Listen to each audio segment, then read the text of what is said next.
Hey guys, very good morning, very good afternoon, very good evening. This side JP Chauhan और आप कहां पर मौजूद है? आपके अपने फेवरेट चैनल एक्सपोनेंशियल फिजिक्स के ऊपर। और दोस्त आज अपन क्या करने वाले हैं? डायमेंशनल एनालिसिस की एप्लीकेशन वाला पार्ट करने वाले हैं। इसकी 3 मेजर एप्लीकेशन है। इन तीनों एप्लीकेशन में से किसी एक एप्लीकेशन के ऊपर से एक क्वेश्चन आता ही आता है, भले जेई का एग्जाम हो गया या भले नीट का एग्जामिनेशन हो गया। तो यहाँ पर बहुत सारे क्वेश्चंस मैं आपको करवाऊंगा। तो एप्लीकेशन ऑफ डायमेंशनल एनालिसिस को अपन 2 पार्ट में करेंगे। 2 एप्लीकेशन में आज पढ़ाऊंगा और एक एप्लीकेशन में आपको कल करवाऊंगा। तो जल्दी से स्टार्ट करते हैं। और जिन लोगों ने अभी तक चैनल को सब्सक्राइब नहीं किया तो जल्दी से सब्सक्राइब करके बेल आइकन को क्लिक करके फिर एंट्री लेने का भाई, तो जाके मजा आएगा। क्यों? बिकॉज आपके मेरे आने वाले लेक्चर्स के बारे में इंफॉर्मेशन तभी मिलेगी जब आप बेल आइकन पे घंटी बजाएंगे। चल जल्दी से स्टार्ट करते हैं। क्या चल रहा है? Year long course. अगर आपने अभी तक ईयर लॉन्ग कोर्स को शुरू से नहीं देखा है तो जल्दी से देख के फिर यहाँ पर लौट के आए। पहले वाले लेक्चर्स देखोगे तो मैं आपको ज्यादा कनेक्ट कर पाऊंगा। चलो जल्दी स्टार्ट करते हैं। जल्दी हेडिंग डालें आप। सबसे पहले लिखें आप applications of dimensional analysis. Applications of dimensional analysis. App नहीं है ना, एप्लीकेशंस ऑफ डायमेंशनल एनालिसिस। पहला एप्लीकेशन लिखें आप, to convert one system of unit to another system of unit. To convert one system of unit to another, one system of unit to another system of unit। एक system of unit से दूसरे system of unit के अंदर आपको convert करना है किसी भी फिजिकल क्वांटिटी को। तो किस तरीके से कन्वर्ट करते हैं वो अपने को देखना है। यहाँ पर देखो, एक फिजिकल क्वांटिटी को दूसरी फिजिकल क्वांटिटी के अंदर कन्वर्ट करने का मतलब क्या होता है? देखो सिंपल सा, मैं आपको एक एग्जांपल बताऊं। मैं मेरे को एक चीज बताना, जैसे मेरे पास होता है, जैसे मैं लिखता हूं 1 मीटर को क्या लिख पाता हूं मैं? आपको याद है ये बहुत अच्छे से, 100 सेंटीमीटर। 1 मीटर को 100 सेंटीमीटर आप लिख सकते हो, बराबर होता है। तो ये मेरे पास क्या है? ये मेरे पास क्या? एमकेएस चार तरह के अपन सिस्टम ऑफ यूनिट्स पढ़े थे, एमकेएस, सीजीएस, एफपीएस और एसआई। तो आपस में इनका इंटर कन्वर्जन पढ़ रहे हैं अपन। जैसे फॉर एग्जांपल, लेंथ आपकी एमकेएस में बोलो या एसआई में बोलो, वो मीटर यूनिट होती है, और सेंटीमीटर यूनिट जो होता है वो किस में होता है? सीजीएस में होता है। तो यहां पर क्या हुआ? आपको जब भी लेंथ को एमकेएस या एसआई से सीजीएस में कन्वर्ट करना है तो कितने से मल्टीप्लाई करना पड़ेगा? 100 से मल्टीप्लाई करना पड़ेगा। किसको? इस 1 को। तो जाके वो क्या होगा? सेंटीमीटर में कन्वर्ट होगा। ये तो आप इसके बारे में आपको पता है, आपको ये याद है कि जब भी आपको मीटर से सेंटीमीटर में आना है, सेंटीमीटर से मीटर में आना है तो कन्वर्जन फैक्टर होता है। इसके बारे में आपको याद है। बट लेकिन अगर मैं आपको पूछूं कि भाई 2 न्यूटन एक फोर्स है, ये क्या है? एसआई में दिया होता है, एसआई यूनिट होती है। आप इसको क्या करो? सीजीएस यूनिट में चेंज करो। सीजीएस यूनिट में चेंज करो तो बताओ भाई कितने से मल्टीप्लाई करना पड़ेगा? कितने से मल्टीप्लाई करना पड़ेगा? तो कहां का याद रखेंगे आप? अब ये मेरे को याद नहीं है। ऐसा कुछ भी हो सकता है, वर्क हो सकता है, प्रेशर हो सकता है, सबकी अपनी अपनी एसआई यूनिट होती है, सबकी अपनी अपनी एक सीजीएस यूनिट होती है। तो वहां पर एक स्टैंडर्ड फॉर्मूला अपन यहां पर डिराइव करेंगे, एक स्टैंडर्ड रिजल्ट मैं आपको लाके दूंगा। उस रिजल्ट से आप क्या करोगे? सारे एक ही रिजल्ट बनाऊंगा, उससे सभी तरह के आपके क्या होंगे? कन्वर्जन हो जाएंगे एक सिस्टम से दूसरे सिस्टम के अंदर। ठीक है, तो बस वही चीज अपन देखते हैं। तो कैसे करना है आपने को ये, तो मैं आपको फॉर्मूला बताता हूं। मैं आपको लिख लिया, इसको लिख लेना। अपन लिखना चाहते हो तो लिख लें आप यहाँ पर। ठीक है, कैसे करना है देखो, उस चीज को मैं बताता हूं। आप कैसे करेंगे अपन, देखो सिंपल सी चीज है। अब यहां पर देखना, मुझे क्या करना है? एक सिस्टम से दूसरे सिस्टम में जाना है। एक सिस्टम से दूसरे सिस्टम ऑफ यूनिट में जाना है। एक सिस्टम के पास में क्या होता है? उसका मैग्नीट्यूड होता है और उसकी यूनिट होती है। ये अपन ने पढ़ा है, मेजरिंग प्रोसेस, अपना यूनिट्स एंड मेजरमेंट का फर्स्ट लेक्चर में बताया था मैंने। और दूसरे सिस्टम में जाना है तो उसका भी अपना एक मैग्नीट्यूड होगा, उसकी भी अपनी यूनिट होगी। जैसे 1 मीटर था, 1 मीटर 100 सेंटीमीटर। ये भी क्या है? लेंथ है। ये भी क्या है? लेंथ है। तो 1 मीटर को आप किसके इक्वल लिख सकते हैं? 100 सेंटीमीटर के इक्वल लिखते हो ना। तो ये दोनों क्या होंगे? इक्वल कर सकता हूं मैं। अब मुझे मालूम क्या करना था? मुझे वो 100 वाला फैक्टर मालूम करना है। मुझे ये n2 मालूम करना है। मुझे ये n2 तो मालूम करना है। ये मेरा सीजीएस था और ये मेरा क्या था? एसआई के अंदर 1 मीटर था। मुझे n2 मालूम करना था, मुझे वो मल्टीप्लाइंग फैक्टर मालूम करना था। तो कैसे निकालोगे? तो n2 कैसे आ जाएगा? n2 will be what? n1 u1 upon u2। ऐसे निकाल लोगे आप। अब देखो यहां पर, अब किसी भी यूनिट को उसके डायमेंशन फॉर्मूला की फॉर्म में लिखना सीखा है अपन ने लास्ट क्लास के अंदर। अगर मैंने मीटर दे दिया तो उसको क्या लिखोगे? Length L। अगर मैं मीटर स्क्वायर बोलता हूँ तो क्या लिखोगे आप, एल स्क्वायर। अगर मैं बोलता हूँ किलोग्राम स्क्वायर है, मतलब मास का स्क्वायर, अगर कोई फिजिकल क्वांटिटी में मास स्क्वायर आ रहा है, इसका मतलब उसको डायमेंशनली कैसे लिखोगे आप, कैपिटल एम का स्क्वायर। कहीं सेकंड स्क्वायर आ रहा है तो कैसे लिखोगे आप, कैपिटल टी का स्क्वायर। तो इस तरीके से आप लिख सकते हो किसी भी यूनिट को फंडामेंटल क्वांटिटीज की पावर की फॉर्म में लिख सकते हो, किसी भी यूनिट को फंडामेंटल क्वांटिटीज की पावर की फॉर्म में लिख सकते हो। तो यहां पर देखना ध्यान से, तो मैं यूनिट वन को भी मैं क्या लिख सकता हूं, फंडामेंटल क्वांटिटीज की पावर के फॉर्म में लिख सकता हूं। मैं बोल रहा हूं फंडामेंटल क्वांटिटीज कौन कौन सी है, मास होता है, तो ये मेरे पास क्या है, एक सिस्टम ऑफ यूनिट के अंदर यूनिट अलग होगी और दूसरे सिस्टम ऑफ यूनिट के अंदर यूनिट अलग होगी, ठीक है। तो इसके अंदर मेरे पास क्या होगा, मास अलग होगा। जैसे एसआई के अंदर मास किसमें होता है, किलोग्राम में, लेकिन सीजीएस में किसमें होता है, ग्राम में होता है। तो इसलिए मैं यूनिट वन के लिए क्या लिख दिया मैंने, M1, है ना। This unit can be written in terms of mass, length, time, temperature, current, समझे इसको आप, है ना। टेम्परेचर हो गया, करंट हो गया, आगे ब्ला ब्ला ब्ला ऐसे ऐसे चलेगा पूरा, ये समझ में आ रहा है ये। तो इसको इसकी फंडामेंटल क्वांटिटीज की टर्म में लिख सकता हूं मैं डायमेंशनल फॉर्मूला को यूनिट को, और फंडामेंटल जो भी मेरे पास क्वांटिटीज है उसके ऊपर भी क्या हो, कुछ ना कुछ पावर होगा, और सबका पावर कुछ डिफरेंट हो सकता है। तो इसका पावर बोल दिया मैंने ए, इसका बोल दिया बी, इसका बोल दिया सी, इसका बोल दिया डी, इसका बोल दिया ई, ऐसे कैंडला हो गया। मतलब जितनी भी फिजिकल फंडामेंटल क्वांटिटीज है उस किसी भी यूनिट को, जितनी भी फंडामेंटल क्वांटिटीज है उसकी पावर के फॉर्म में मैं लिख सकता हूं। लेकिन बार बार इतना लंबा नहीं लिख के अपन सिंपली क्या लिखेंगे, इसको सिंपली अपन क्या लिखेंगे, यूनिट वन को मैं सिंपली क्या लिख दूंगा, सिर्फ एमएलटी की टर्म में लिख देता हूं मैं। तो M1 पावर ए, L1 पावर बी और T1 पावर सी। तो जनरली अपन एमएलटी, क्योंकि मैक्सिमम यूनिट जो होती है उनका डायमेंशनल फॉर्मूला जो होता है वो एमएलटी की टर्म्स में आ जाता है। तो जनरली अपन पूरा इतना सारा रिप्रेजेंट नहीं करके सिर्फ 3 वेरिएबल की टर्म में अपन रिप्रेजेंट कर लेते हैं, ठीक है। ये आगे इस तरह से चलता रहेगा। इसी द सेम वे यूनिट 2 को भी लिख सकता हूं मैं, the same way second unit भी लिख सकता हूं, उसको भी मैं क्या लिख सकता हूं, किसकी टर्म्स में, डायमेंशनल फॉर्मूला की टर्म में लिख सकता हूं। तो डायमेंशनल फॉर्मूला की टर्म में लिखो आप। यहां पर मास अलग होगा इसलिए मैंने क्या बोल दिया M2, यहां पर लेंथ अलग होगी इसलिए क्या लिख दिया L2, T2 and so on, ऐसे चलेगा मेरे पास। पावर मेरे पास सेम आएगी, जैसे लेंथ है, लेंथ में क्या होता है मीटर, और उधर क्या होता है सीजीएस में सेंटीमीटर, तो दोनों के ऊपर पावर क्या है 1 है, मीटर का भी पावर 1, सेंटीमीटर का भी पावर 1। किलोग्राम स्क्वायर, अगर मैं मास स्क्वायर बोलता हूं तो किलोग्राम स्क्वायर इधर आएगा, ग्राम स्क्वायर उधर आएगा। तो यूनिट के ऊपर पावर तो मेरे पास सेम ही आ रहा है ना, पावर तो सेम ही आ रहा है, भले मास हो, भले टाइम हो, भले लेंथ हो, पावर मेरे पास सेम आएगा। तो यहां पर पावर में अलग नहीं ले सकता, तो पावर विल बी सेम, तो A B C and so on इस तरीके से चलेगा। इसको दोनों को यहां रख लो आप N2। देखो N2 फाइनली क्या आ गया, तो N2 देखोगे आप, N2 equals to N1 multiplied by U1 upon U2। U1 क्या है मेरे पास, है ना, MLT power A B C, ये ऐसे एंड सो ऑन चलेगा, एंड डिवाइडेड बाय यहां पर क्या आ गया मेरे पास M2 power A, L2 power B, T2 power C and so on, इस तरीके से चलेगा। तो फाइनली देखो फॉर्मूला क्या आ गया मेरे पास, N2 equals to N1 base, power same है, इसको ऐसे लिख सकता हूं मैं रेशो की फॉर्म में, M1 upon M2 whole power A, L1 upon L2 whole power, ये मल्टीप्लाई में है ना, और T1 upon T2 whole power C, और आगे भी अगर आएंगे मेरे पास तो उनको भी लिख सकता हूं मैं, ये तो T हो गया, आगे क्या एम्पेयर हो गया, केल्विन हो गया, सब आ सकता है। तो ये मेरे पास क्या गया, रिलेशन आ गया जिसको यूज करके अपन N2 मालूम कर सकते हैं, जिसको यूज करके क्या मालूम कर सकते हैं अपन N2। आपको अगर मालूम करना है तो यहां से आ जाएगा, क्लियर। इसको लिखो, फॉर्मूला को लिखो आप, उसके बाद एक क्वेश्चन करते हैं अपन। अभी एक क्वेश्चन करवाता हूँ, अभी सब समझ में आएगा, फॉर्मूला याद रखना सिर्फ।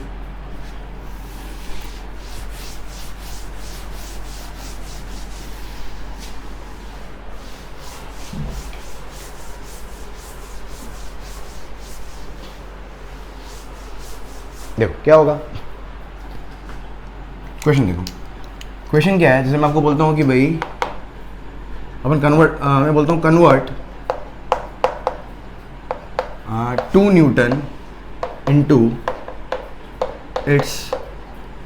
Dance, 2 newton into dyne. Dyne जो है वो क्या है, सीजीएस यूनिट है किसका, फोर्स का, किसका, सीजीएस यूनिट है किसका, फोर्स का, क्योंकि न्यूटन को आप फोर्स में तो कन्वर्ट करोगे, लेकिन ध्यान रखना डाइन याद रखें आप, सीजीएस यूनिट है किसका, फोर्स का। तो आपको कन्वर्ट करना है किसको, न्यूटन को डाइन में कन्वर्ट करना है। करने का तरीका मैं स्टेप बता देता हूँ, वैसे ही फॉलो करना जैसे बता रहा हूँ, कभी क्वेश्चन गलत नहीं होगा, है ना। तो देखो मेरे को क्या है, सिस्टम कौन सा सिस्टम है, SI है, न्यूटन SI यूनिट है, तो SI से मुझे किस में कन्वर्ट करना है, CGS में कन्वर्ट करना है। N1 सबसे पहले लिखो आप फॉर्मूला N2 निकालना है मुझे, तो N2 के पास में क्या क्या है, N1 चाहिए, है ना। वो फॉर्मूला अपन ने जो लिखा था वो फॉर्मूला आपको अच्छे से याद होना चाहिए। फॉर्मूला में देखो आपको N2 अगर चाहिए तो मुझे N1 चाहिएगा, तो N1 मतलब जो एग्जिस्टिंग सिस्टम है उसका मैग्नीट्यूड कितना है, 2, मुझे N2 मालूम करना है, ये N2 मालूम करना है। मास SI के अंदर मास किस में होता है, यूनिट लिख दो आप, किलोग्राम में होता है। लेंथ किस में होता है, मीटर में होता है। टाइम किस में होता है, सेकंड में होता है। इधर CGS में मास किस में होता है, ग्राम के अंदर होता है। लेंथ किस में होती है, सेंटीमीटर के अंदर होती है। टाइम किस में होता है, सेकंड में होता है। ये लिख लिया। उसके बाद क्या करें आप, इन दोनों को सेम यूनिट में कन्वर्ट कर दो, आप पूरे को सेम यूनिट में लिख दो आप। किलोग्राम है तो इसको क्या लिख सकता हूं मैं, किलो मतलब 10⁻³ ग्राम। मीटर को क्या लिख सकता हूं मैं, 100 सेंटीमीटर, और सेकंड है ये कर लिया अपन ने। उसके बाद में मुझे क्या चाहिए, अब देखो ये M1 L1 T1 तो आ गए, M2 L2 T2 आ गए। अब मुझे चाहिए ABC जो था वो क्या था, M L और T के डायमेंशंस, है ना। M के ऊपर पावर, L के ऊपर पावर, T के ऊपर पावर, वो सारी चीजें थी। तो यहां पर देखो अब मेरे पास जो फिजिकल क्वांटिटी है वो क्या है, फोर्स का डायमेंशन फॉर्मूला क्या होता है, फोर्स का डायमेंशन फॉर्मूला क्या होता है, M1 L1 T-2। तो M के ऊपर जो भी पावर थी उसको अपन ने A बोला था, L के ऊपर जो भी पावर थी उसको अपन ने B बोला था, और T के ऊपर जो भी पावर थी उसको अपन ने C बोला था। आगे अगर मेरे पास एम्पियर भी आ जाता तो अपन T ले लेते, टेम्परेचर आता E ले लेते, इस तरीके से चलता आपके। तो ABC भी आ गया मेरे पास। बस फाइनली आप क्या करना, उस फॉर्मूला में पुट करो। तो देखो फॉर्मूला क्या था, N2 = N1 M1/M2 whole power A। First time लिख रहा हूँ फॉर्मूला, उसके बाद अपन ने लिखेंगे, ठीक है। डायरेक्ट फॉर्मूला में वैल्यू पुट करूंगा, L1/L2 पावर B और T1/T2 पावर C, ठीक है। M1 N1 ऊपर है, N1 U1 ऊपर है, तो 1 ऊपर है, ध्यान रखना। N1 कितना है भाई, 2, M1/M2, M1 कितना है, तो 10⁻³ डिवाइडेड बाय ग्राम, ठीक है, M1/M2। उसके बाद L1/L2 100 सेंटीमीटर है, और पावर A की वैल्यू कितनी होगी, 1, और L1/L2 100 सेंटीमीटर पावर 1, ठीक है। सॉरी B क्या होता है, B होता है ना, तो पावर 1, ठीक है। और उसके बाद में T1/T2 दोनों ही क्या है, सेकंड है, तो सेकंड, और पावर कितना हो गया, -2। तो क्या हो गया, ऐसे देखो, gram cancel, centimetre cancel, second cancel, ये तो 1 आ गया। फाइनली क्या बचा मेरे पास, देखो तो 2 × 10⁻³ × 10⁻², तो ये कितना आ गया, 2 × 10⁻5, ये आ गया N2 की वैल्यू। तो फाइनली देखो रिजल्ट कैसे लिखोगे आप, कि 2 न्यूटन जो होगा वो किसके बराबर होगा, 2 × 10⁵ डाइन के इक्वल होता है। मतलब जब भी आपको, उसको याद रख लो, रिजल्ट को याद रख लो आप, कि जब भी न्यूटन को डायन में चेंज करना है तो देखो मल्टीप्लाइंग फैक्टर क्या आ गया मेरे पास, 10⁵, जो मल्टीप्लाई करना पड़ेगा किससे, 10⁵ से मुझे मल्टीप्लाई करना पड़ेगा, ठीक है। ये आपको बिल्कुल अच्छे से याद रखना है। चलो लिखो इसको जल्दी, फिर एक और क्वेश्चन करवाता हूं मैं।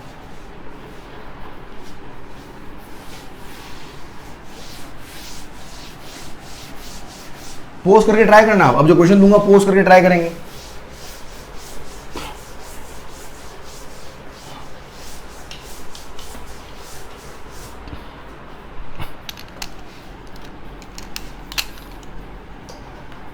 देख क्या करना है, convert 5 joule into its CGS equivalent.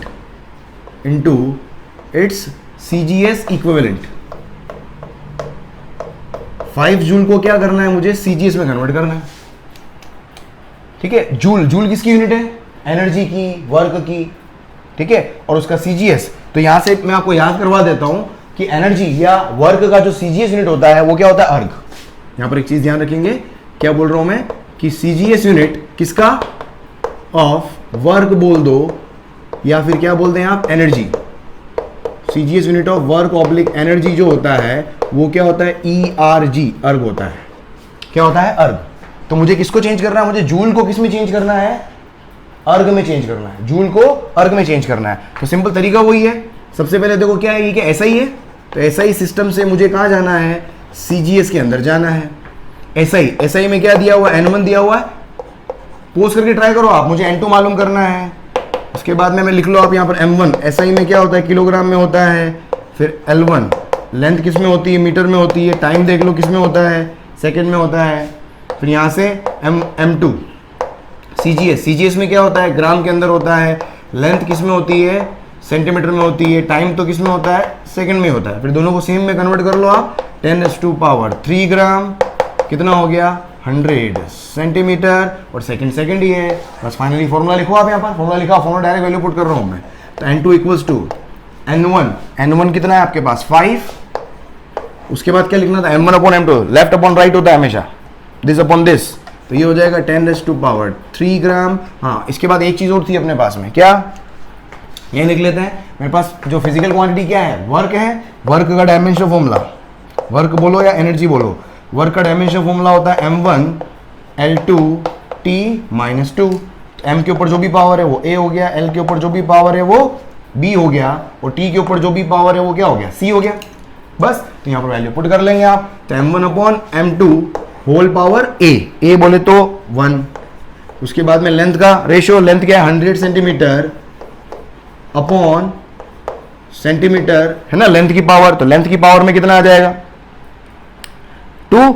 B कितना है, 2, ये हो गया। और फाइनली टाइम, सेकंड/सेकंड होल पावर कितना आ गया मेरे पास, -2, M1L2T-2। ठीक है, बस यहाँ से कैंसिल हो गया, सेंटीमीटर, सेकंड। तो फाइनली मेरे पास आ गया 5 × 10⁻³ और इधर 10⁻² का होल स्क्वायर, 10⁻² क्या हो जाएगा, 4। तो ये आ गया मेरे पास 5 × 10⁻7। तो यहाँ से मैं क्या लिख सकता हूँ कि जब भी 5 जूल को कन्वर्ट करोगे तो 5 जूल जो होगा वो किसके इक्विवेलेंट होगा, 5 × मतलब इस 5 को 10⁻7 से मल्टीप्लाई करना पड़ेगा। और किसमें, ये किसमें आ जाएगा, अर्ग के अंदर। रिजल्ट याद रख लें यहाँ पे, दोनों इंपॉर्टेंट रिजल्ट है, दोनों ही रिजल्ट बहुत इंपॉर्टेंट है। क्या कि जूल को जब भी अर्ग में चेंज करना है 10⁻7 से मल्टीप्लाई करते हैं, और जब आपको डायन में चेंज करना होता है तो 10⁻5 से मल्टीप्लाई करते हैं। लिखो जल्दी लिखो इसको, फिर अगला क्वेश्चन करते हैं। देख नेक्स्ट क्वेश्चन देखो क्या है, और देख क्या कर सकते हैं। क्वेश्चन लिखो, कन्वर्ट 5 डाइन फोर्स, मतलब बना लो यार, कुछ भी बना सकते हो। टाइप्स ऑफ क्वेश्चन करवा देता हूं मैं आपको। Convert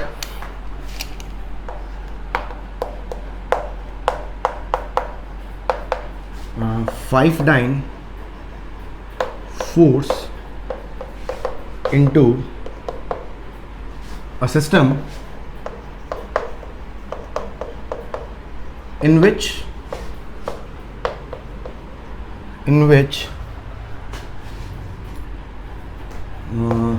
basic units are gram,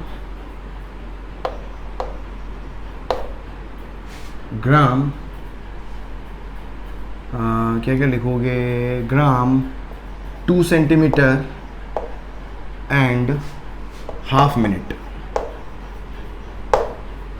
या एक काम करो, ग्राम, फिर एक क्वेश्चन अगला मैं करूँगा उसमें आप चेंज कर लेना, चलो ठीक है। हाँ, ग्राम और क्या सबसे, किलोमीटर एंड मिनट। समझ में आ रहा है क्या लिखा मैंने, है ना। 5 डाइन फोर्स को ऐसे नए सिस्टम के अंदर आपको कन्वर्ट करना है कि उसके अंदर बेसिक यूनिट, नए सिस्टम के अंदर बेसिक यूनिट जो है वो क्या है, ग्राम। मास तो है ग्राम में, लेंथ है किलोमीटर में, और टाइम जो है वो किसमें, मिनट के अंदर है। ठीक है, तो देखिए क्या आ जाएगा, सिंपल मैंने क्या बताया, हमेशा लिस्ट आउट करो आप। N1 देखिए, पहली बात तो किसमें चेंज करना है, डाइन क्या है, CGS है। CGS से बिल्कुल एक नया सिस्टम है, कोई एक डिफाइंड सिस्टम नहीं है, अपन ने अपने हिसाब से बना लिया। मतलब इसमें 2 तरह के क्वेश्चन ही आपको देखने को मिलेंगे। CGS, अब CGS में देखो क्या है, सबसे पहले N1 लिखते हैं अपन। N1 दिया हुआ है 5, मुझे नया सिस्टम का N2 मालूम करना है, बस और कुछ नहीं करना है। उसके बाद क्या देख, मास, CGS में मास किस में होता है, ग्राम के अंदर होता है। लेंथ किस में होती है, सेंटीमीटर में होती है। टाइम किस में होता है, सेकंड में होता है। उसका N2 मालूम करना है। फिर M2 मास किस में, भाई ग्राम में ही है, बहुत बढ़िया। उसके बाद लेंथ देखो आप, लेंथ कितनी, किलोमीटर में है यहाँ पर लेंथ। और उसके बाद कितना है, टाइम दे रखा है किसमें, मिनट के अंदर। फिर मैंने आपको क्या बोला, दोनों में सेम कर लेना है, ग्राम तो सेम है, इधर सेंटीमीटर और इधर किलोमीटर है। ठीक है, दोनों को मीटर में चेंज कर लें तो सेंटीमीटर का तो हो जाएगा 10⁻⁻² मीटर। ऐसा क्यों कर रहा हूं, क्योंकि रेशियो में क्या होगा, सेम जो यूनिट होगी वो कैंसिल होगी, तो हमेशा दोनों तो इक्वल इसलिए बनाते हैं अपन। और इधर क्या आ जाएगा 10⁻, किलोमीटर होता है ना, किलो मतलब 10⁻3, सेंटीमीटर 10⁻², इधर सेकंड है, इधर मिनट है, मिनट को सेकंड में लिख लो आप, कितना हो जाएगा 60 सेकंड्स। बस फिर उसके बाद फिजिकल क्वांटिटी क्या है, फोर्स है, तो फोर्स का मुझे डायमेंशनल फॉर्मूला चाहिएगा, तभी तो मैं एबीसी मालूम कर पाऊंगा। तो फोर्स का डायमेंशनल फॉर्मूला क्या हो गया, m1 L1t-2। यहां से एबीसी आइडेंटिफाई हो गए, ये मेरे पास क्या हो गया a, ये क्या हो गया b, और ये मेरे पास क्या हो गया c। c कितना है -2। बस यहां से फॉर्मूला लगाओ, n2 निकालना है, तो n2 इक्वल्स टू क्या हो गया n1, फॉर्मूला में डायरेक्ट वैल्यू पुट कर रहा हूं, n1 कितना हो गया 5, फिर divided by left upon right, mass upon mass, तो gram upon gram whole power 1 है ना, a 1 -2 होता है ना। फिर उसके बाद लेंथ का रेशियो, लेंथ क्या है 10⁻⁻² मीटर, और इधर क्या है मेरे पास 10⁻³ मीटर।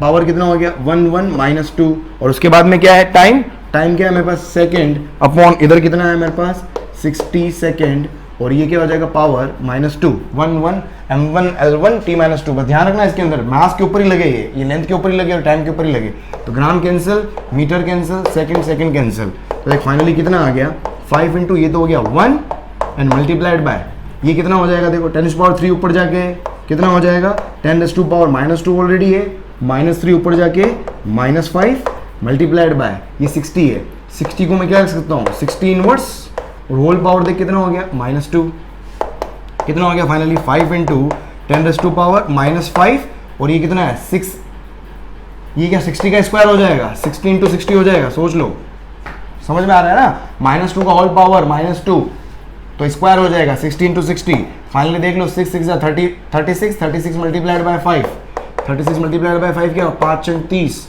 3 5 3 15 18, देख लो भाई सही कर लिया क्या 150 हाँ 180, तो ये हो जाएगा 6 इंटू ये हो गया 180, 5 6 और 6 निपटा दिए मैंने, और ये -5 और पावर कितनी हो गई +2, तो ये हो जाएगा 10⁻⁻5 +2।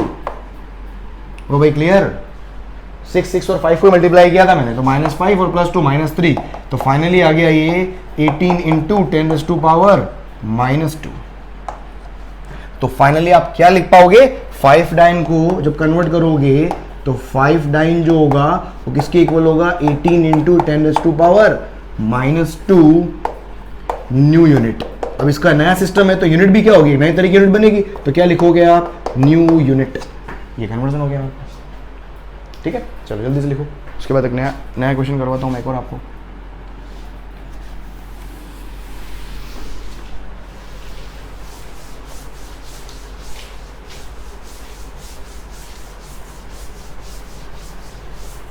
पोज करके ट्राई करना, जो भी क्वेश्चन बोल रहा हूं पोज करके ट्राई करेंगे।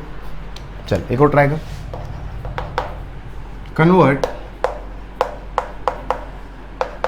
क्या लिखोगे 2 मेगावाट, समझ में आया, capital mega W what power into a system having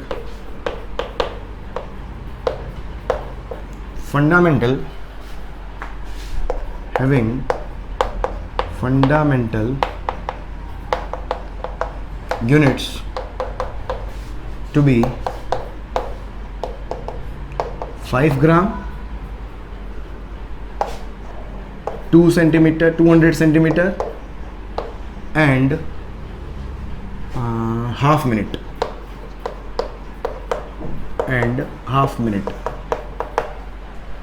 समझ में आया। किसमें चेंज करना है आपको 2 मेगावाट पावर को चेंज करना है एक सिस्टम के अंदर, जिसके अंदर फंडामेंटल यूनिट्स क्या है 5 ग्राम, 200 सेंटीमीटर और हाफ मिनट, है ना। सिंपल, पोस्ट करके ट्राई करो, है ना। पहला मेगावाट, वोट यूनिट जो होती है वो किसकी होती है, पावर की होती है, और ऐसा यूनिट होती है, तो ऐसा ही से मुझे एक नए सिस्टम में जाना है।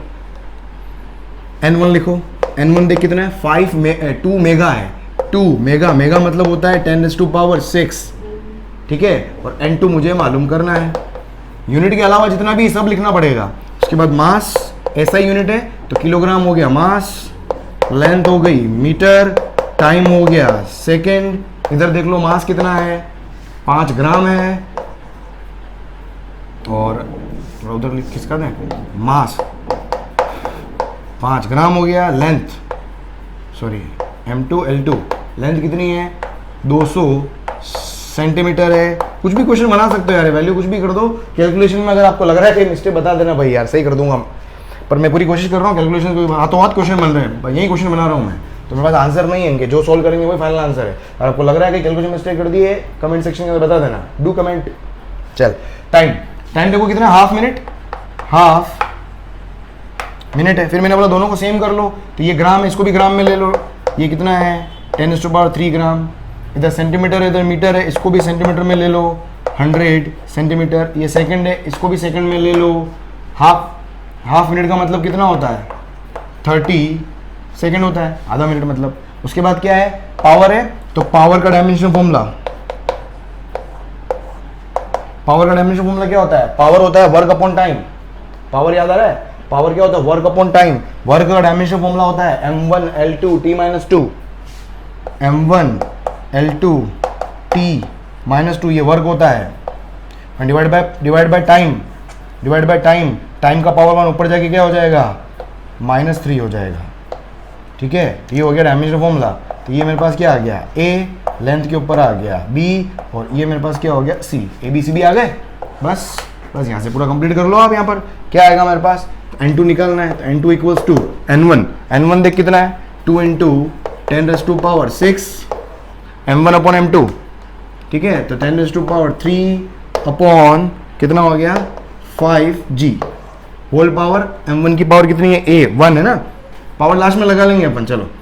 उसके बाद लेंथ क्या है मेरे पास 100 सेंटीमीटर अपॉन 200 सेंटीमीटर, और टाइम क्या है मेरे पास सेकेंड अपॉन हाफ मिनट था, हाफ मिनट मतलब कितना था 30 सेकेंड, और ये पावर कितनी है m1 L2 T-3, ये है ना m1 L2 T-3। चलो gram cancel, centimetre cancel, second cancel, तो क्या आ गया फाइनली 2 × 10⁻⁶, और ये कितना हो जाएगा 1000 है, 1000 डिवाइड बाय 5 कितना होता है 200 होता है क्या, अरे 200 होता है ना, 1000 डिवाइड बाय 5 200, ये क्या हो गया 2 0 से 2 0 कैंसिल, ये आ गया 1/2 का स्क्वायर 1/4, वो क्लियर 1/2 का स्क्वायर है एंड मल्टीप्लाइड बाय, ये देखो नीचे जो आता है पावर वापस इनवर्स है, तो अपने पास 1/60 का जब अपन ने पावर -2 की थी तो 16 × 60 आ गया था, तो सोच लो यहाँ पर ये 30 ऊपर जाके क्या होगा, हमेशा ध्यान रखो नीचे जो लिखा होता है उसको ऊपर लेके इसकी पावर पॉजिटिव, एक ही बात है, थोड़ा कैलकुलेशन फास्ट करने का धीरे धीरे तरीका बता रहा हूँ, है ना। तो ये क्या हो जाएगा, इसको सॉल्व करो, 30 की पावर -1 और उसका होल पावर -3 मतलब 30 का क्यूब मतलब 30, बस यहाँ से काट लो आप, ये 2 2 जा 4, 2 से काट लिया मैंने 100, तो देख फाइनली कितना आ गया 3 3 जा 9 3 जा 27,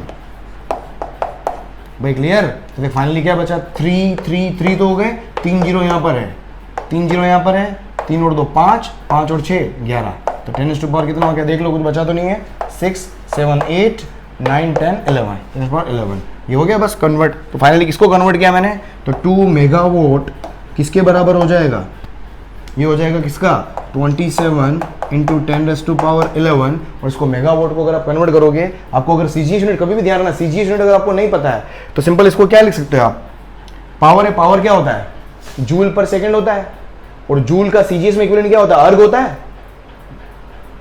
होता है, लेकिन ये कब करोगे जब CGS में कन्वर्ट करना होता है, तो ये कभी भी गड़बड़ मत कर देना। अगर यहाँ ग्राम देखती सीधा ग्राम देखती पता पड़ा CGS है, नहीं, ग्राम सेंटीमीटर और सेकंड होना चाहिए, वो भी 1 ग्राम 1 सेंटीमीटर 1 सेकंड, तो होता है वो परफेक्ट CGS, ठीक है। तो ये नया सिस्टम है, तो न्यू यूनिट हमेशा नए सिस्टम में न्यू यूनिट आएगी।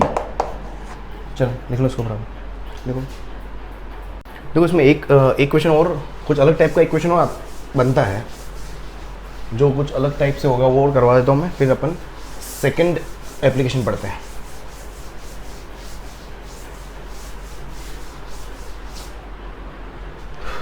एक तरह का क्वेश्चन और जो बनता है वो क्या है आपके पास, यहाँ पर अगर आप देखोगे क्वेश्चन लिखो, इसमें आप क्या लोगे, वैल्यूज क्या लोगे, एंड देख क्वेश्चन लिखो, if units of force energy and velocity, if units of force energy and velocity are क्या लोगे, ले लो आप, फोर्स हो गया 20 न्यूटन, एनर्जी है ना, दूसरा एनर्जी है 200 जूल एंड 5 ले लो 5 मीटर पर सेकेंड वेलोसिटी है ना. Units of force energy and velocity are this, then find units of length mass and time. इस तरह का उटपटांग क्वेश्चन भी एग्जाम में एक बार आ चुका है. ये आपको जिपमेर के अंदर मिला हुआ है क्वेश्चन, ये जिपमेर के अंदर और जेई के अंदर भी एक बार आया हुआ है क्वेश्चन.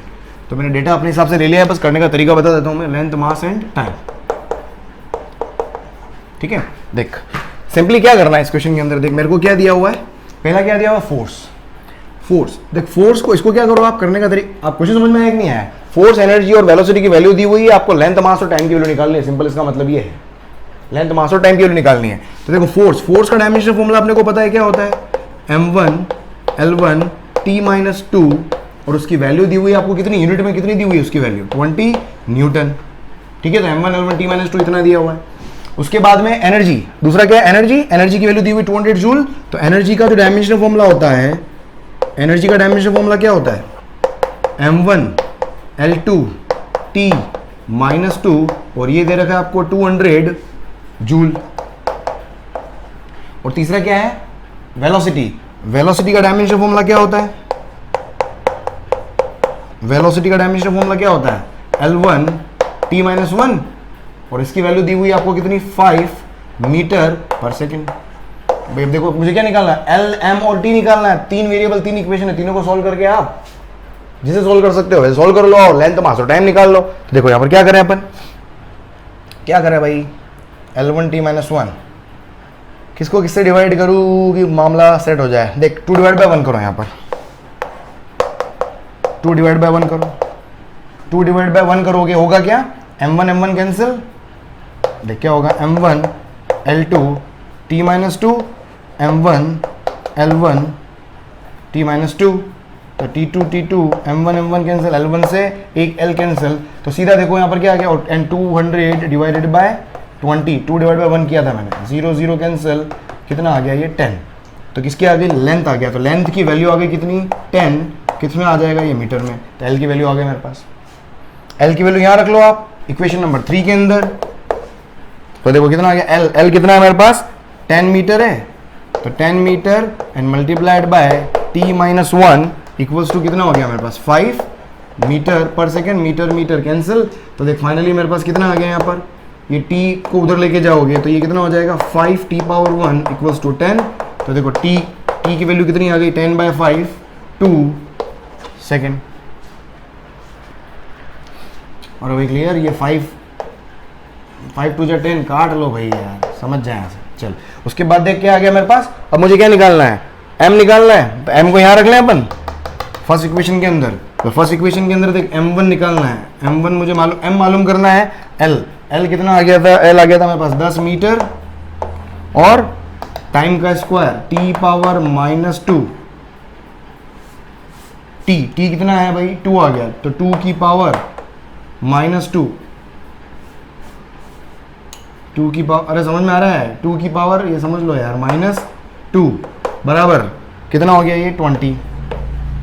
तो देख यहाँ से कितना आ जाएगा, तो m बराबर कितना हो गया, तो ये फाइनली हो जाएगा तेरा, ये हो जाएगा 10 एंड मल्टीप्लाइड बाय ये कितना हो जाएगा, 2 का पावर माइनस ये हो जाएगा 4 इक्वल्स टू कितना हो गया 20. 0 से 0 कैंसिल. तो m कितना हो जाएगा, 4 2 जा 8, कितना हो जाएगा 8 किलोग्राम. लिखो इसको, लिखो जल्दी लिखो इसको,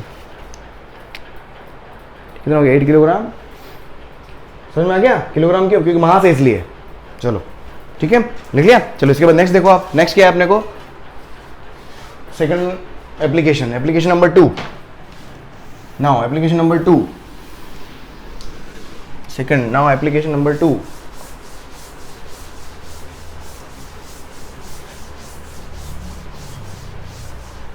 है ना, एप्लीकेशन नंबर 2 लिखो, हेडिंग डालो आप, to derive the relation of physical quantity. Application number 2, to derive relation of physical quantity. Application number 2,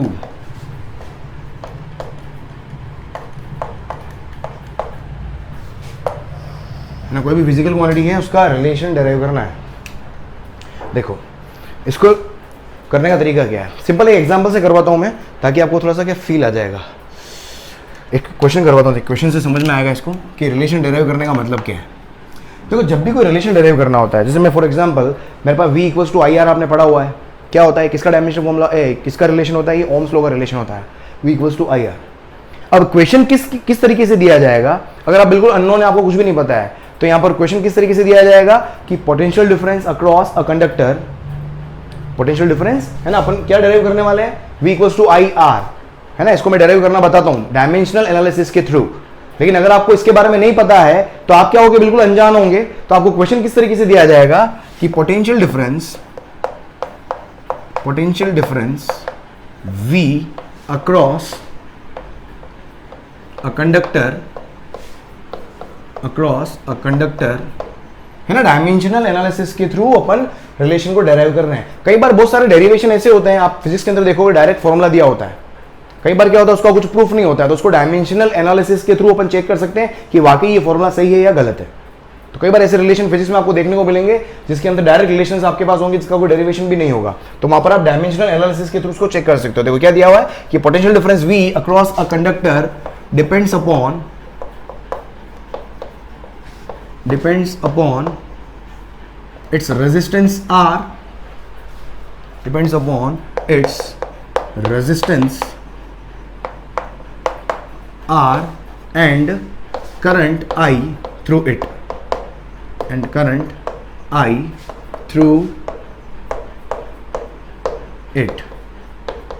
आपको क्या करना है, डेराइव, क्या डेराइव करना है, derive relation amongst V, I and R। ठीक है, इसको डायमेंशन से प्रूव करके बताता हूं। देखो अब यहां पर आपके पास क्या होगा, अब इस तरह के क्वेश्चन में हमेशा आपको एक प्रोपोर्शनलिटी कांस्टेंट भी दिया हुआ होता है। आपको हमेशा क्या दिया होता है, एक प्रोपोर्शनलिटी कांस्टेंट भी दिया होता है। Proportionality constant is 1।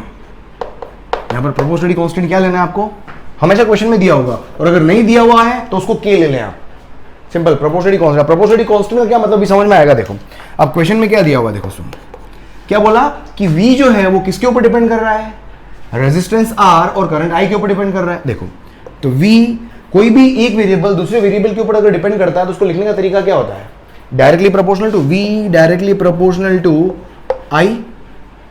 लेकिन मुझे पता नहीं है I के डायरेक्टली प्रोपोर्शनल है या I के इनवर्सली प्रोपोर्शनल है, समझ में आ रहा है, या I के स्क्वायर के डायरेक्टली प्रोपोर्शनल है, या I के स्क्वायर के इनवर्सली प्रोपोर्शनल है। माइनस पावर का मतलब ये हुआ ना inverse relation, I power minus 2 को क्या लूंगा, 1/i स्क्वायर।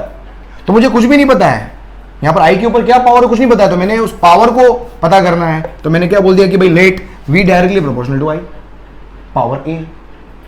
इस तरीके से V किसके ऊपर डिपेंड कर रहा है, रेजिस्टेंस के ऊपर भी डिपेंड कर रहा है। अब R का भी क्या रिलेशन है V का, वो भी मुझे पता नहीं है, है? अगर ये रिलेशन आपको पता नहीं हो और फिर अपन डेराइव कर रहे हैं तो अपन क्या लेंगे, सिंपल गर्मी यार, तो अपन क्या लेंगे, सिंपल पावर A और B, क्योंकि मुझे वो पावर्स पता नहीं है भाई रिलेशन क्या है, डायरेक्ट है या इनडायरेक्ट है, ये रिश्ता क्या कहलाता है।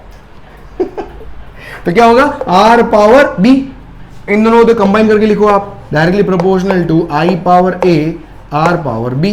मैंने अब प्रोपोर्शनलिटी का साइन हटाओगे तो कांस्टेंट आएगा, इसलिए मैंने प्रोपोर्शनलिटी कांस्टेंट इक्वेशन के अंदर दिया जाता है, I power A R power B। अब देखो, अब इसके बाद क्या करना है आपको, यहां पर लिखना है क्या, डायमेंशनल फॉर्मूला। यहां पर अब क्या लिखना है आपको, तीनों जो भी वेरिएबल्स हैं उन सबके डायमेंशनल फॉर्मूला आपको पता होने चाहिए। अगर पता नहीं है तो सिंपल याद कर लो, आप अपन ने बनाना सीखा था, मेरे को भी याद नहीं है भाई, W upon Q, work potential difference क्या होता है, work done upon charge, work done क्या होता है, M1 L2 T-2 upon charge, charge होता है A1 T1, तो फाइनली पोटेंशियल डिफरेंस का जो डायमेंशन फॉर्मूला है वो क्या हो जाएगा, M1 L2 T1 ऊपर जाके -3 और A -1। वो क्लियर, ये पोटेंशियल डिफरेंस का डायमेंशन फॉर्मूला आ गया। उसके बाद में करंट का डायमेंशन फॉर्मूला तो पता है अपने को, ए ही होता है R। रेजिस्टेंस का डायमेंशन फॉर्मूला क्या होता है, ये डायमेंशन फॉर्मूला अगर आपको कई बार क्या होता है क्वेश्चन में नहीं दिया होता है, क्वेश्चन में डायरेक्ट दिया हुआ भी होता है, ठीक है। तो रेजिस्टेंस अपने को पता है, रेजिस्टेंस का डायमेंशन फॉर्मूला जो होता है वो V/R होता है। अभी अपने याद में क्वेश्चन करने का तरीका बता रहा हूं मैं इस तरह के क्वेश्चन को करने का तरीका बता रहा हूं, उसके लिए मुझे डायमेंशन फॉर्मूला याद होना चाहिए, ठीक है। तो R का डायमेंशन फॉर्मूला क्या होगा, बस इसमें A-1 की जगह क्या आ जाएगा, A-2। तो M1 L2 T-3 A-2, ये होता है मेरे पास रेजिस्टेंस का डायमेंशन फॉर्मूला। बस यहाँ पर रख लो आप। इसके बाद क्या करना, यहाँ रखो, तो देखो यहाँ पर रखोगे तो V का डायमेंशन फॉर्मूला क्या है, M1 L2 T-3 A-1, ये मैंने क्या रख दिया V का। उसके बाद क्या I, ये तो कांस्टेंट है, कांस्टेंट ये क्या है, ये डायमेंशनलेस कांस्टेंट होता है। जो भी यहाँ पर प्रोपोर्शनलिटी कांस्टेंट आएगा वो उसका कोई भी डायमेंशन नहीं है। करंट का डायमेंशन फॉर्मूला क्या हो गया, A पावर A, मतलब करंट का क्या होता है, A होता है तो A की पावर A। उसके बाद में रेजिस्टेंस का डायमेंशन फॉर्मूला ये रहा, M1 L2 T-3 A-2 whole power B। अब देखो दोनों तरफ क्या कर सकते हैं, पावर कंपेयर कर सकते हैं। सबसे पहले देखो मास की पावर कंपेयर कर रहा हूं, m को कंपेयर कर रहा हूं, m की पावर इधर क्या है। उसके बाद क्या करना है, दोनों तरफ अगर बेस सेम है तो पावर को इक्वल कर सकते हो। इधर लेफ्ट LHS में मास की पावर कितनी है, 1। इधर मास की पावर देख लो कितनी है, सिर्फ m की पावर b, होल पावर कितना है b। तो m1 किसके इक्वल हो गया, b के इक्वल हो गया, तो b की वैल्यू आ गई। उसके बाद लेंथ की पावर कंपेयर कर लो। देखो लेंथ की पावर भी कंपेयर करोगे तो 2 इक्वल्स टू क्या आएगा, 2b, तो वापस b की वैल्यू फिर 1 आएगी। समझ में आ रहा है। टाइम की पावर -3, इधर देख लो -3 और इधर क्या है -3b, तो b की वैल्यू वापस 1 आएगी। a, तो इधर वापस l और t की पावर कंपेयर करने का मतलब नहीं, फिर b निकल के आएगा। क्रॉस चेक करने के लिए अपन कर सकते हैं। उसके बाद देखो आप एम्पियर, a की पावर क्या है -1 और इधर a की पावर कितनी है, इधर देखो इधर a की पावर -1 और इधर क्या a की पावर a, तो ये हो जाएगा a और इधर से a की पावर वापस निकालोगे -2b। तो देखो फाइनली क्या आ गया, b की वैल्यू यहाँ रख दो 1, तो देखो यहाँ से क्या आ जाएगा -1 इक्वल्स टू a निकालना, b तो आ गया था a-2, b कितना है 1, तो कितना हो गया देखो यहाँ से मेरे पास, तो a की वैल्यू क्या आ गई -2 उधर जाएगा +2 -1, a भी कितना आ गया 1। बस अब इस इक्वेशन के अंदर क्या करो, a और b की वैल्यू पुट कर दो, तो देख फाइनली क्या आया, तो v इक्वल्स टू कितना हो गया, i की पावर a, तो i की पावर तो a मतलब 1 और r की पावर में क्या है b है, b की वैल्यू भी कितनी आई थी 1। ये देखो रिलेशन आ गया मेरे पास, v equals to i r, ये रिलेशन डेराइव कर लिया अपन। ठीक है, अभी और क्वेश्चन करवा तो आपको और क्लियर होगा, जल्दी से लिखो इसको। देखो नेक्स्ट क्वेश्चन देखो क्या है, नेक्स्ट क्वेश्चन क्या हो सकता है,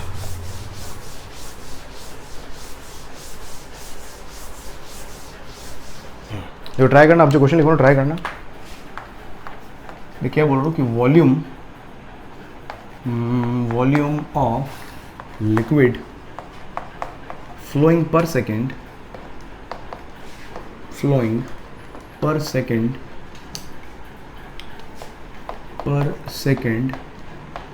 through a pipe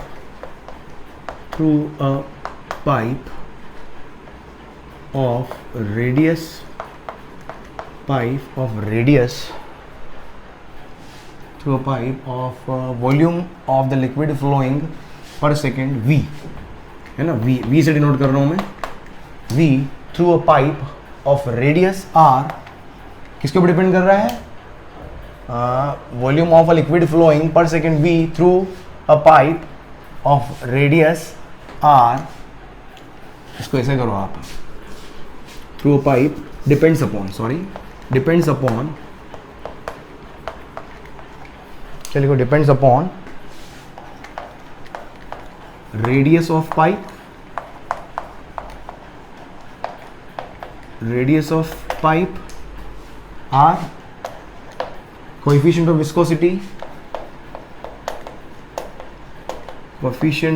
viscosity of liquid,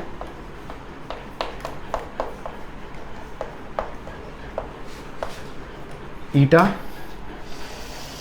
and pressure gradient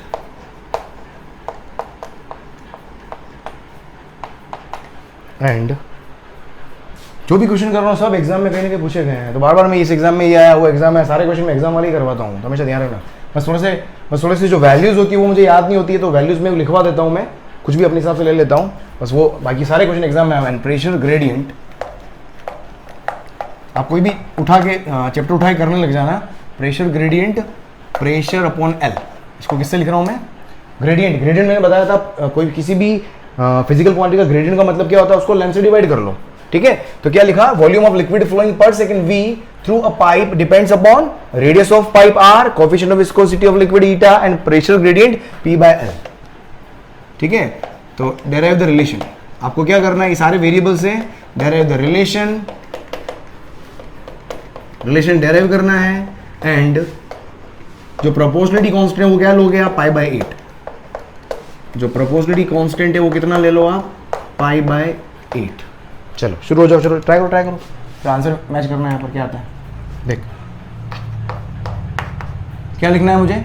volume of the liquid flowing per second, मतलब v flowing out per second जो होगा वो क्या होगा? डायरेक्टली प्रोपोर्शनल यहाँ पर किसके होगा? अगर यहाँ पर देखोगे डायरेक्टली प्रोपोर्शनल कितने 3 वेरिएबल है, रेडियस ऑफ द पाइप, देख साथ में लिख देता हूं मैं, तो तीनों वेरिएबल को क्या पावर a b c करके आप लिख लो आप। तो radius of the pipe power a, coefficient of viscosity of liquid eta power b, और उसके बाद में मेरे पास क्या? Pressure gradient.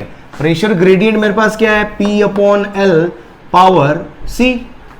बस तीनों आ गए। यहां से प्रोपोर्शनलिटी कांस्टेंट मेरे पास क्या आ जाएगा? देखो pi by 8, radius power a, eta power b, और प्रेशर ग्रेडियंट होल पावर क्या हो गया? c। बस दोनों तरफ क्या करो? डायमेंशन फॉर्मूला प्लेस कर दो आप। v क्या है? Volume of the liquid flowing per second है, मतलब वॉल्यूम अपॉन टाइम है। ये क्या है? वॉल्यूम अपॉन टाइम है, तो वॉल्यूम अपॉन टाइम का डायमेंशन फॉर्मूला क्या होगा? वॉल्यूम तो होता है L क्यूब और टाइम क्या होगा? T, तो L क्यूब अपॉन T आ गया इसका डायमेंशन फॉर्मूला। ये क्या होता है? डायमेंशनलेस। R क्या है? लेंथ का डायमेंशन फॉर्मूला क्या होता है? L power A। ईटा अपन ने कल डायमेंशनल एनालिसिस के अंदर में, डायमेंशनल एनालिसिस वाले लेक्चर के अंदर मैंने बताया था, ये होता है m1 L-1 T-1, ये होता है ईटा का डायमेंशन फॉर्मूला। ये हो गया B। उसके बाद देखो pressure per unit length, pressure का डायमेंशन फॉर्मूला क्या होता है? प्रेशर क्या होता है? Force upon area.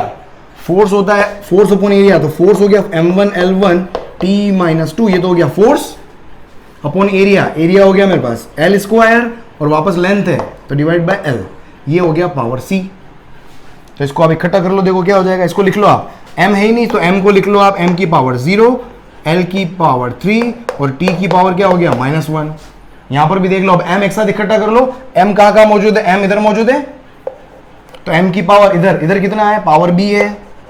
इधर देख लो m कितना है? m सिंगल ही है, पावर c हो गई, तो ये plus c, base same, power add हो गई।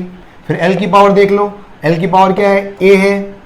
इधर l की पावर क्या है? -b है, बेस से में पावर ऐड हो जाती है। और इधर L की पावर देख लो कितना हो गया, यहां से देखना L, ये एक पावर तो कैंसिल हो गई, फिर L ऊपर जाके क्या आ जाएगा? -2 हो जाएगा। तो क्या हो जाएगा? L पावर क्या हो जाएगा? -2 और मल्टीप्लाइड बाय C, तो ये हो जाएगा -2C, ये क्यों? L की पावर। और फाइनल T की पावर देख लो, यहाँ पर T की पावर कितनी आएगी? इसमें देखो T की पावर कितनी है? -B, और इधर T की पावर कितनी है? M खत्म, L खत्म, T की पावर -2C, ये क्या हो गया? -2C। बस दोनों तरफ कंपेयर करना है, बेस सेम है तो पावर इक्वल कर सकते हो, तो 0 = b + c, एक इक्वेशन ये आ गई। दूसरी इक्वेशन देख लो, 3 = कितना हो गया? a - b - 2c, equation number 2। और इक्वेशन नंबर 3 क्या हो गई? -1 = -b - 2c, -b - 2c। बस यहां से करो आप कंप्लीट। देखो ये इक्वेशन नंबर 3 हो गई। तीनों इक्वेशन को सोल्व करना है, 3 वेरिएबल 3 इक्वेशन इजीली सोल्व कर सकते हो। तो देखो -b - 2c, -b - 2c की वैल्यू कितनी है? -1 है। तो देखो इक्वेशन 2 देखो यहां पर, इक्वेशन नंबर 2 को देखोगे, देखो क्या हो गया? तो 3 = इक्वेशन 2 देखो, 3 = a, और -b - 2c की वैल्यू क्या है? -1 है। समझने की कोशिश करना, या एक बार लिख देता हूं मैं, ये a प्लस, इसको मैं लिख सकता हूं, देखो ऐसे -b - 2c, ऐसे लिख सकता हूं मैं इसको। सेकंड इक्वेशन को, तो देख यहाँ से क्या आ जाएगा, तो 3 इक्वल्स टू ए और माइनस बी माइनस टू सी, माइनस बी माइनस टू सी की वैल्यू क्या है, -1 है। तो देखो ए कितना आ गया मेरे पास, तो ए की वैल्यू हो गई 4, ए की वैल्यू 4 हो गई। अब ए की वैल्यू 4 हो गई, अब ए की वैल्यू को रखो आप कहीं भी रख लो, ए की वैल्यू 4 हो गई, तो यहाँ पर 4 रखोगे तो बी और सी की वैल्यू निकालनी है। इसको सॉल्व करना पड़ेगा आपको, सॉल्व करो बस, इसको सॉल्व कर लो, आपके पास क्या आ जाएगा, आंसर आ जाएगा, ए आ गया। इसके बाद देखो मेरे को क्या निकालना है, बी और सी निकालना है। तो अब यहाँ से देख क्या कर सकते हो, बस इक्वेशन सोल्व करनी है यार। देख क्या कर रहे हैं, बी और सी को सोल्व करना है। एक काम कर, 1 और 3 को ऐड कर दो, 1 + 3 ऐड कर दो। देख 1 + 3 करोगे, 1 + 3 करोगे तो बी से माइनस बी कैंसिल हो गया, और उधर सी से मतलब इसको ऐड करो तो 0 - 1 -1 इक्वल्स टू बी से बी कैंसिल हो गया और सी और -2c, तो ये हो जाएगा मेरे पास 0 और c और -2c कितना हो गया, -c। तो यहां से c की वैल्यू क्या आ जाएगी मेरे पास, 1 आ गई। ठीक है, a आ गया 4, c आ गया 1, c की वैल्यू 1 आ गई, तो b की वैल्यू कितनी आ जाएगी, देखो यहाँ पर तो 0 इक्वल्स टू b + 1, तो यहाँ से b की वैल्यू कितनी आ गई मेरे पास, -1। बस यहाँ पर वैल्यू पुट कर लो, तो volume flowing out per second का फॉर्मूला बन जाएगा मेरे पास π/8 r की पावर a, r की पावर a मतलब पावर 4, उसके बाद ईटा की पावर b, ईटा की पावर b क्या आ गया, -1, और p/l होल पावर मेरे पास कितना आ जाएगा, c का मतलब कितना आ गया, c आया था क्या, c कितना, c की पावर 1। बस ये फॉर्मूला आ जाएगा मेरे पास, बस ये क्या हो गया, volume flowing out per second का फॉर्मूला आ जाएगा। जल्दी से लिख लो इसको। चलो नेक्स्ट क्वेश्चन करें, देखो नेक्स्ट क्वेश्चन देखो,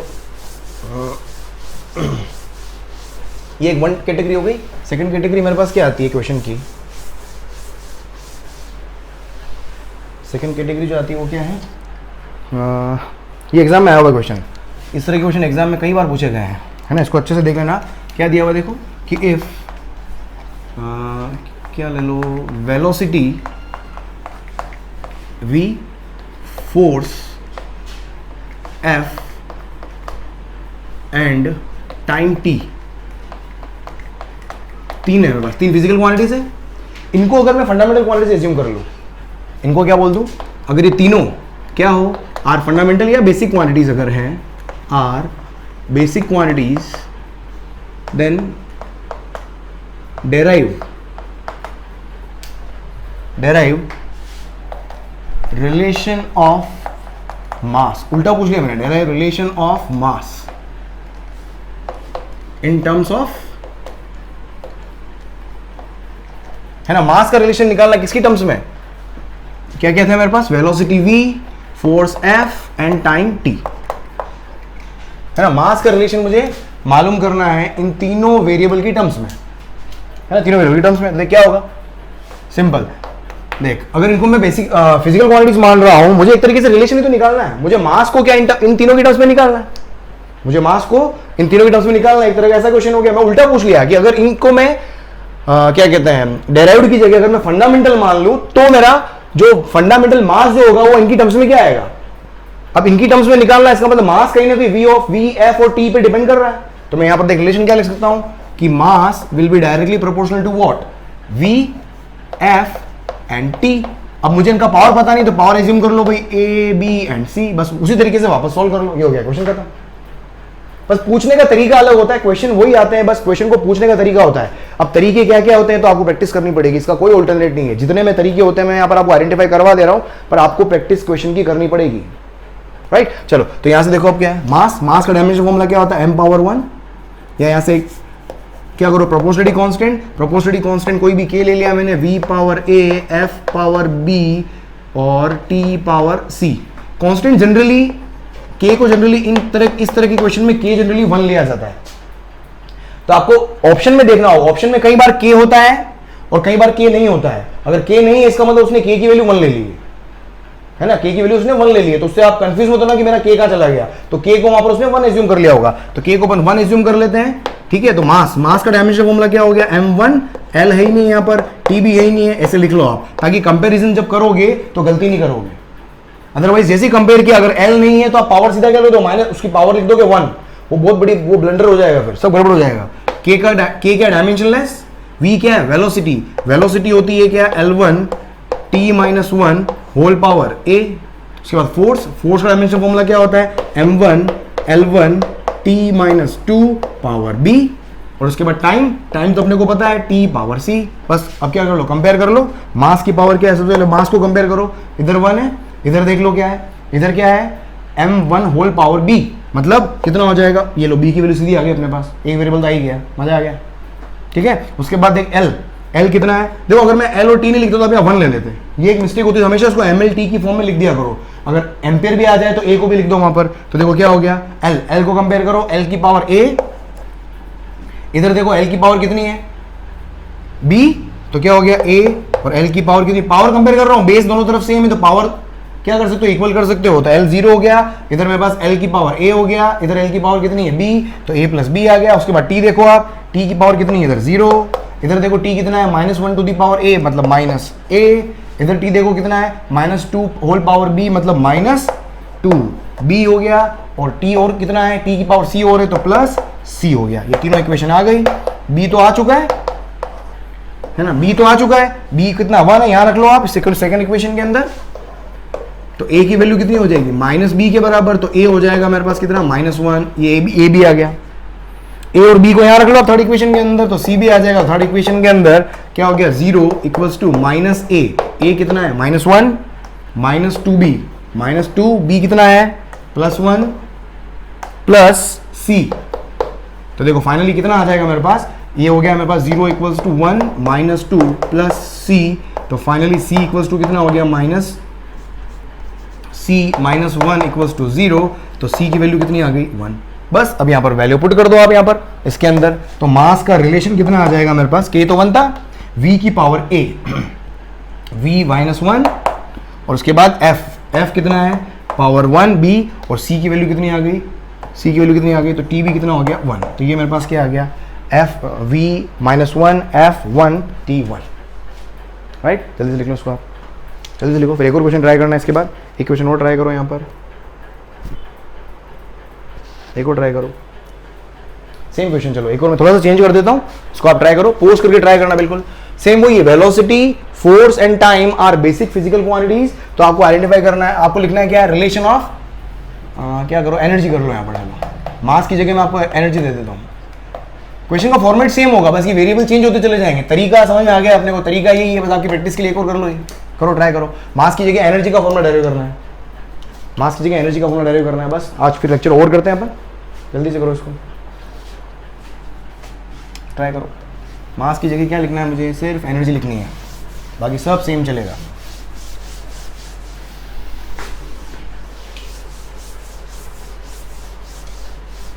पोज करके ट्राई करना भाई, बिल्कुल चीटिंग मत करना। देख क्या हो जाएगा, क्या बोला मैंने, मास की जगह एनर्जी, बस क्या हो जाएगा रिलेशन देख, तो एनर्जी जो होगी वो डायरेक्टली प्रोपोर्शनल किसके, वेलोसिटी की पावर a, फोर्स की पावर b, और टाइम की पावर c, प्रोपोर्शनलिटी कांस्टेंट आपका 1 लेना है, तो मैंने 1 ले लिया, तो v power a, f power b, t power c, तरीका सेम है, बस डायमेंशन फॉर्मूला लिख लो, एनर्जी का dimension m1 L2 t -2 energy हो गया, वेलोसिटी क्या हो गई L1 t -1 whole power a, force क्या हो गया m1 L1 t -2 whole power b, और टाइम क्या है मेरे पास c है। इक्वेशन पहले वाली इक्वेशन यूज कर सकता था हालांकि मैं, पर लेकिन ठीक है कर लेते हैं, देख बस कंपेयर करो m1, ठीक है, मास की पावर 1, इधर देख लो मास कितना है मेरे पास, अब तीनों आ चुके हैं, इधर मास कितना है मेरे पास, ओ हेलो, अरे क्लियर, तो मास की पावर कितनी आ गई, देख b आ गया वापस 1, ये खेल खत्म, m आ गया, b आ गया, उसके बाद l देखो, l कितना है 2, l की पावर इधर देख लो कितना है a, l की पावर इधर देख लो कितना है b, और l का है, ठीक है, a प्लस b, ये इक्वेशन नंबर 2।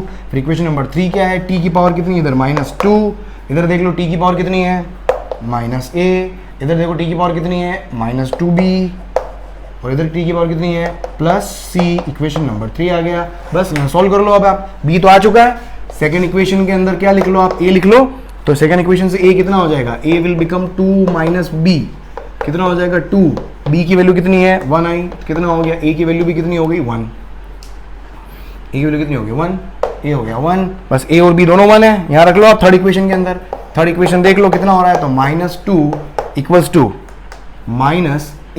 -a कितना है मेरे पास 1, उसके बाद कितना है मेरे पास -2b, b कितना है बी भी शायद 1 ही आया था अपने पास, और उसके बाद प्लस सी, ठीक है। ऑलराइट, यहाँ से निकाल लो कितना हो गया, तो -2 इक्वल्स टू -1 -2 प्लस सी, तो देख -2 से -2 कैंसिल हो गया, सी की वैल्यू भी क्या आ गया, मजा आ गया भाई, तीनों सेम आ गए।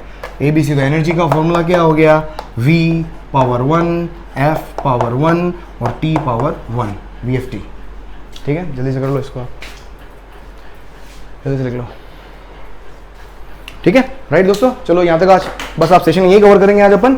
थर्ड एप्लीकेशन में जो पार्ट 2 के अंदर मैं कल लेके फिर हाजिर होऊंगा। होमवर्क लिख लो आज का, होमवर्क भाई एस सी वर्मा, भाई मेरी किताब कहाँ गई भाई, एस सी वर्मा कोई ले गया क्या, एस सी वर्मा कर लो आप, चैप्टर 1 है ना, अपन ने 6 क्वेश्चन कर लिए थे कल, आपने होमवर्क के क्वेश्चन कर लिए होंगे, 6 कर लिए थे, अब आप कर लो 7th कर सकते हो, 8th कर लो, gravity of a place, acceleration due to gravity at a place, ठीक है। 9th भी हो जाएगा, कन्वर्ट करना है height of following density over pressure, ठीक है। ये भी express the power of 100 volt bulb, ठीक है। 11 भी हो जाएगा, 12 period minute, 12 the surface tension, एक काम करो 7 8 9 10 11 12 12 तक करो यार, है ना, क्योंकि वापस अपन कल क्वेश्चन जब सॉल्व करेंगे तो 7th के वापस 4 पार्ट है, तो 4 क्वेश्चन एक तरीके से हो, तो 7 to 12, आगे 13 14 15 तक भी कर सकते हैं आप, लेकिन एक बार 12 तक करो, कोई बात नहीं, उसके बाद अगला वापस उसके अंदर वो आगे मैं दे दूंगा आपको, 13 14 15 16 वो भी करवा दूंगा मैं आपको, तो 7 to 12 करेंगे आप, ठीक है। होमवर्क के लिए लिख देता हूं मैं, SCV chapter 1 7 to 12, page number आपका क्या है, पेज नंबर 10, होमवर्क लिख लो,